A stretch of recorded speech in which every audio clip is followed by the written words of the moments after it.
அனைவருக்கும் வணக்கம்.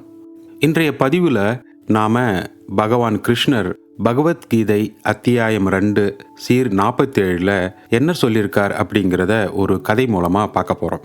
அதாவது நம்ம வாழ்க்கையில் ஏதோ ஒரு சின்ன தவறோ இல்லை கெட்டதோ நடந்துடுச்சுன்னா ஐயோ இப்படி நடந்துடுச்சேன்னு மனம் கலங்கவோ துயரப்படவோ கூடாது.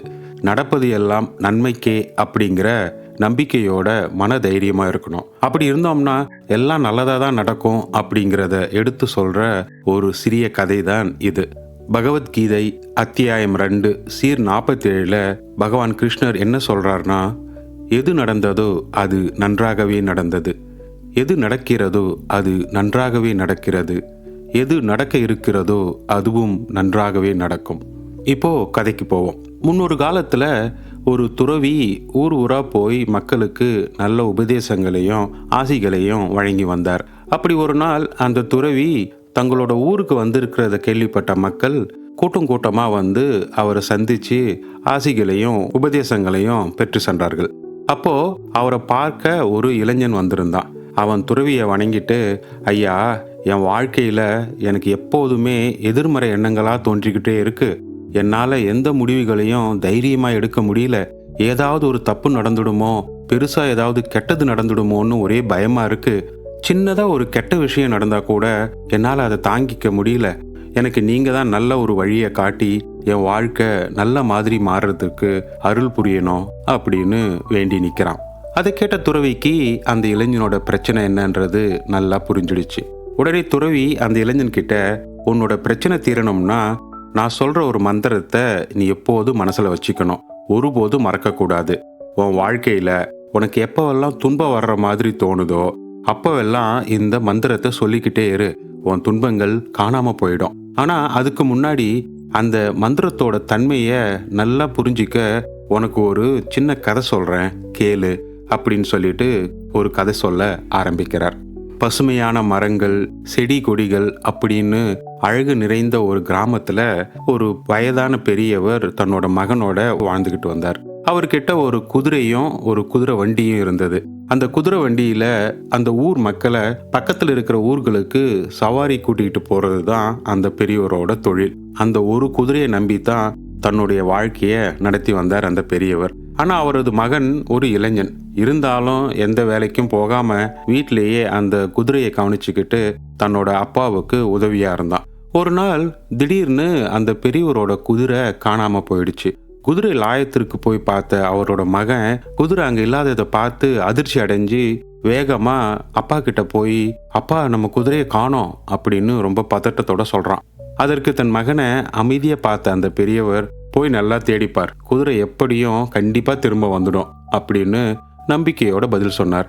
அப்போ பக்கத்து ஊருக்கு சவாரி போறதுக்காக அங்க வந்திருந்த ஊர்க்காரங்க அந்த பெரியவரோட குதிரை காணாம போயிடுச்சுன்னு கேள்விப்பட்டு ரொம்ப வருத்தப்பட்டாங்க. அவர்கிட்ட போய், ஐயா, உங்களுக்கு இப்படி ஒரு நிலைமை ஏற்பட்டு இருக்கவே கூடாது. அந்த குதிரை தான் உங்க குடும்பத்துக்கே சோறு போட்டுச்சு. இப்ப என்ன பண்ண போறீங்க? உங்களுக்கு ஏற்பட்ட இந்த துரதிர்ஷ்ட நிலையை நினைச்சா எங்களுக்கு மனசுக்கு ரொம்ப கஷ்டமா இருக்கு அப்படின்னு துக்கம் விசாரிக்கிற மாதிரி கேட்குறாங்க. ஆனால் அந்த பெரியவர் எந்த ஒரு பதற்றமும் இல்லாமல், முகத்தில் எந்த கவலையோ துக்கமோ இல்லாமல் ஒரு சின்ன புன்னகையோடு அந்த மக்களை பார்த்து, காணாமல் போன என் குதிரை திரும்ப கிடைச்சாலும் எனக்கு சந்தோஷம், கிடைக்கலனாலும் எனக்கு எந்த கவலையும் இல்லை, ஏன்னா நடப்பது எல்லாம் நன்மைக்கு அப்படின்னு சொல்லிட்டு வீட்டுக்குள்ளே போயிட்டாரு. அந்த பெரியவர் சொன்னதை கேட்ட மக்களுக்கு ஒரே ஆச்சரியம். இவர் என்ன இப்படி சொல்லிட்டு போறாரு, இவருக்கு ஏதும் புத்தி சரியில்லையா அப்படின்னு தங்களுக்குள்ளே பேசிட்டு அங்கிருந்து கலைஞ்சி போனாங்க. ஒரு 4-5 நாள் போயிருக்கோம். அன்னைக்கு அந்த பெரியவர் அவரோட வீட்டு தென்னையில் உட்காந்துக்கிட்டு இருந்தார். அப்போ ஏதோ குதிரை வர்ற சத்தம் கேட்டு திரும்பி பார்த்தார். அங்கே பார்த்தா காணாம போன அவரோட குதிரை வந்துக்கிட்டு இருக்கு. அது மட்டும் இல்லாமல் அதோட இன்னொரு குதிரையும் வந்துக்கிட்டு இருக்கு. குதிரை பார்த்த பெரியவருக்கு சந்தோஷம் தாங்கலை. ஓடி போய் தன்னோட குதிரை கிட்ட, வா, வந்துட்டியா, எனக்கு தெரியும் நீ கண்டிப்பா வருவேன்னு அப்படின்னு சொன்னவர், அது யாரு, உன் நண்பனா அப்படின்னு சொல்லிக்கிட்டு 2 குதிரைகளையும் லாயத்துக்கு அழைச்சிட்டு போய் கட்டி போட்டாருங்க. கூட வந்திருந்த இன்னொரு குதிரை காட்டில் வளர்ந்த ஒரு முரட்டு குதிரை அப்படிங்கிறதையும் நல்லா புரிஞ்சுக்கிட்டார் அந்த பெரியவர். இதை கேள்விப்பட்ட ஊர் மக்கள் அங்க வந்து அந்த பெரியவர்கிட்ட, ஐயா, உங்களை போல அதிர்ஷ்டசாலி இந்த ஊர்லயே யாரும் இல்லை, முன்னாடி உங்ககிட்ட ஒரு குதிரை தான் இருந்தது, இப்போ 2 குதிரை ஆயிடுச்சு. இனிமே உங்க வருமானம் 2 மடங்கா உயர போகுது. ஒரே மகிழ்ச்சி தானே உங்களுக்கு அப்படின்னு கேக்குறாங்க. அதுக்கு அந்த பெரியவர், எனக்கு பெரிய மகிழ்ச்சி எல்லாம் ஒண்ணும் இல்ல. இது நடந்தது அதிர்ஷ்டமா இல்ல துரதிர்ஷ்டமா அப்படின்னு எனக்கு தெரியாது. காலம்தான் இதுக்கு பதில் சொல்லணும். இருந்தாலும் நடப்பது எல்லாம் நன்மைக்கே அப்படிங்கிறதுல எனக்கு என்னைக்கு மாறாத நம்பிக்கை உண்டு அப்படின்னு சொல்லிட்டு வீட்டுக்குள்ள போயிட்டார். அதற்கு அந்த ஊர் மக்கள், என்னடா இவர் நல்லது நடந்தாலும் நன்மைக்கே அப்படின்னு சொல்றாரு, கெட்டது நடந்தாலும் நன்மைக்கே அப்படின்னு சொல்றாரு, இவரை புரிஞ்சிக்கவே முடியலையே அப்படின்னு பேசிக்கிட்டு அங்கிருந்து கிளம்பி போயிட்டாங்க. அப்புறம் ஒரு 2 நாள் கழிச்சு அந்த பெரியவரோட மகன் புதுசா வந்திருந்த அந்த குதிரையில சவாரி போலான்னு நினைச்சு அந்த குதிரைய வண்டியில பூட்டாம குதிரை மேல ஏறி சவாரி செஞ்சான். அப்போ காட்டிலேயே வளர்ந்து திரிஞ்ச அந்த முரட்டு குதிரை கட்டுக்கடங்காம ஓட ஆரம்பிச்சிடுச்சு. அவனால கட்டுப்படுத்தவே முடியல. அடங்காத அந்த குதிரை அவனை கீழே தள்ளிடுச்சு. அதனால அவனுடைய ஒரு கால் உடைஞ்சும் போச்சு. இந்த செய்தியை கேள்விப்பட்ட ஊர் மக்கள் அந்த பெரியவர்கிட்ட வந்து, ஐயா பாவம், இந்த புது குதிரையால உங்களுக்கு ஒரு பெரிய துரதிர்ஷ்டம் வந்துடுச்சே, இப்போ உங்க ஒரே பிள்ளையோட கால் முடமாயிடுச்சு அப்படின்னு வருத்தத்தை தெரிவிச்சாங்க. அதுக்கு அந்த பெரியவர், என் மகனுக்கு ஏற்பட்டது துரதிர்ஷ்டம் அப்படின்னு நான் நினைக்கல, இதுவும் ஒரு வேளை நன்மைக்காக கூட இருக்கலாம், பார்க்கலாம் அப்படின்னு சொல்லிட்டு வழக்கம் போல பதட்டமோ சோகமோ இல்லாம வீட்டுக்குள்ள போயிட்டார். அதற்கு அந்த ஊர் மக்கள், என்ன இது, தான் மகன் கால் உடைஞ்சி முடமாயிடுச்சு, அதையும் அவர் நன்மைக்கே அப்படின்னு சொல்றாரு அப்படின்னு பேசிக்கிட்டு அங்கிருந்து கிளம்பி போயிடுறாங்க. ஒரு சில நாட்கள்லேயே பெரியவர் வாழ்ந்த அந்த நாட்டுக்கும் பக்கத்துல உள்ள ஒரு பெரிய நாட்டுக்கும் போர் ஆரம்பிக்கிற சூழ்நிலை உருவாச்சு. அந்த பெரிய நாட்டை சமாளிக்க அந்த நாட்டு அரசனுக்கு இன்னும் நிறைய வீரர்கள் தேவைப்பட்டாங்க. அதனால தன் நாட்டில் இருக்கிற எல்லா இளைஞர்களையும் இராணுவத்துல சேரணும் அப்படின்னு மன்னன் ஆணை போட்டான். அப்படி இராணுவத்துல சேராத இளைஞர்களை வலுக்கட்டாயமா இழுத்துட்டு போனாங்க இராணுவ வீரர்கள். எப்படியும் சாகத்தான் போறோம் அப்படின்னு அந்த ஊர் இளைஞர்கள் பயந்து புலம்ப ஆரம்பிச்சிட்டாங்க. அப்ப அந்த பெரியவரோட வீட்டுக்கு வந்த இராணுவ அதிகாரிங்க அந்த பெரியவரோட மகனை வெளியில வா அப்படின்னு சத்தம் போட்டு கூப்பிட்டாங்க. அவனால நடக்க முடியாததுனால அவன் வெளியில வரல. வீட்டுக்குள்ள வந்த இராணுவ அதிகாரிங்க அவனுடைய கால் ஊனமா இருக்கிறத பார்த்து, ஓ உன்னால நடக்க முடியாதா, அடிபட்டு இருக்கா அப்படின்னு கேட்டவங்க, சரி நீ வர வேண்டியது இல்லை அப்படின்னு சொல்லி அவனை அங்கேயே விட்டுட்டு போயிட்டாங்க. போர் ரொம்ப உக்கிரமா நடந்துகிட்டு இருக்கு. துரதிருஷ்டவசமா அந்த ஊர் இளைஞர்கள் ஒவ்வொருத்தரா உயிரிழக்க ஆரம்பிச்சிட்டாங்க. போருக்கு போன அத்தனை இளைஞர்களுமே ஊர் திரும்பல. அந்த ஊரின் ஒரே ஒரு இளைஞனான பெரியவனின் மகன் மட்டும் தப்பி இருந்தான். அப்போ அந்த ஊர் மக்கள் எல்லாம் பெரியவரை பார்த்து, பரவாயில்ல, அந்த புது குதிரை உங்க மகனை முடமாக்கினது ஒரு விதத்துல நல்லதா போச்சு, அது உங்க மகனை காப்பாத்திடுச்சு.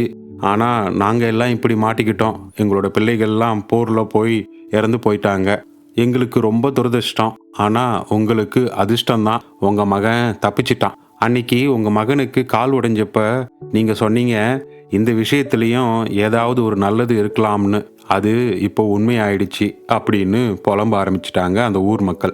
அதுக்கு அந்த பெரியவர் பெருசா மகிழ்ச்சியும் அடையல, பெருசா அலட்டிக்கவும் இல்லை.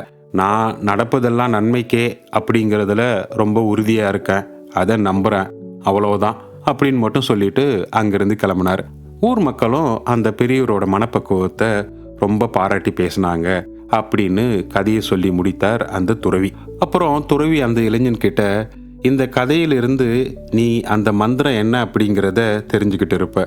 அது என்னன்னா, நடப்பது எல்லாம் நன்மைக்கே. இந்த கதையில வர்ற அந்த பெரியவரை போல இருக்கிறதுக்கு நீ முயற்சி செய். அப்போ உனக்கு எந்த பயமும் வராது. நம்பிக்கையோட உன்னால உன் வாழ்க்கையில எல்லா காரியங்களையும் செய்ய முடியும். உனக்கு நடக்கிற காரியங்கள் எல்லாத்துலேயும் இருந்து நல்லது தான் விளையும் அப்படிங்கிற உறுதியான நம்பிக்கையும், எல்லாமே நல்லதுக்கு தான் அப்படிங்கிற மனநிலையிலும் இருந்தா உன்னை சுற்றி நடக்கிற அனைத்துமே உனக்கு மகிழ்ச்சியை தான் தரும் அப்படிங்கிறது உனக்கு நல்லா புரியும். இதுல அதிர்ஷ்டம் அப்படின்னு ரொம்ப துள்றதோ, துரதிர்ஷ்டம் அப்படின்னு ரொம்ப இடிஞ்சு போய் உக்காடுறதோ இருக்கக்கூடாது அப்படின்னு சொன்னார் அந்த துறவி. துறவி சொன்ன அந்த கதையும் விளக்கமும் அந்த இளைஞனோட மனசை தெளிய வச்சது. அவன் துறவிக்கு நன்றி சொல்லிட்டு அங்கிருந்து கிளம்பினான். நண்பர்களே, இந்த கதையில வர்ற மாதிரி நம்ம வாழ்க்கையில இப்ப நடக்கிற சில நிகழ்வுகள் நமக்கு கெட்டதை போல இருந்தாலும் பின்னால அது நன்மையை தருவதாகவே இருக்கும். இந்த உண்மையை நம்ம வாழ்நாளில் நம்ம எல்லாருமே ஏதோ ஒரு காலகட்டத்தில் கண்டிப்பாக உணர முடியும். இந்த உலகத்துல நடக்கிற அனைத்து நிகழ்வுகளுக்கும் ஏதோ ஒரு காரணம் இருக்கு. இங்க காரண காரியம் இல்லாம எதுவுமே நடக்கிறதில்ல. ஆகவே நடக்கிறதெல்லாம் நன்மைக்கே அப்படிங்கிற நம்பிக்கையோட உங்க வாழ்க்கைய எதிர்கொள்ளுங்கள்.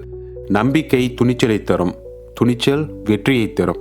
உங்க வாழ்க்கையில நீங்க நினைச்ச காரியங்கள் வெற்றி பெற என்னுடைய மனமார்ந்த வாழ்த்துகள். இந்த வீடியோ உங்களுக்கு ஏதாவது ஒரு வழியில ஹெல்ப் பண்ணியிருந்தா, ஒரு தெளிவை கொடுத்திருந்தா வீடியோவை லைக் பண்ணுங்க. உங்க ஃப்ரெண்ட்ஸ் அண்ட் ஃபேமிலிக்கு ஷேர் பண்ணுங்க. இன்னும் நம்ம சேனலை சப்ஸ்கிரைப் பண்ணாம இந்த வீடியோ பார்த்துக்கிட்டு இருந்தீங்கன்னா ப்ளீஸ் சப்ஸ்கிரைப். மற்றும் ஒரு பயனுள்ள வீடியோவுடன் உங்களை விரைவில் சந்திக்கிறேன். நன்றி நண்பர்களே.